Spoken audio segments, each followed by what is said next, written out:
আমার চোখটা আপনি খুলে দিয়েছেন স্যার। তাহলে আমি এখন আসি। দাঁড়ান দাঁড়ান দাঁড়ান, আপনার টাকাটা নিয়ে যান।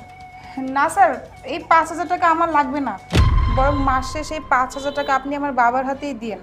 কারণ এই 5,000 টাকা যদি এখন আমি নেই, আপনি তো আমার বাবার স্যালারি থেকেই কেটে নেবেন। আমার বাবার অনেক পরিশ্রমের টাকা এটা, আমি আমার বন্ধুদের এই টাকা খাওয়াতে পারবো না। আচ্ছা ঠিক আছে, আপনার বাবার স্যালারিতেই কাটা হবে না, এটা হচ্ছে আপনার বার্থডে উপলক্ষে আজকের জন্য গিফট। তাই গিফট? হ্যাঁ। থ্যাংক ইউ স্যার, আপনার মনটা না অনেক বড়। তবে আমি আপনাকে একটা কথা বলে যাচ্ছি, এই 5,000 টাকা দিয়ে আমি একটা কেক কিনবো আর আমার বাবার জন্য একটা পাঞ্জাবি একটা লুঙ্গি কিনবো। তাহলে আমার বাবা অনেক খুশি হয়ে যাবে। কখনো তো বাবার কোনো স্বপ্নই পূরণ করতে পারিনি। হ্যাঁ, আরেকটা কাজ করবেন, এখন যাওয়ার সময় আপনার বাবাকে সাথে করে নিয়ে যাবেন, আজকে আপনার বাবার ছুটি।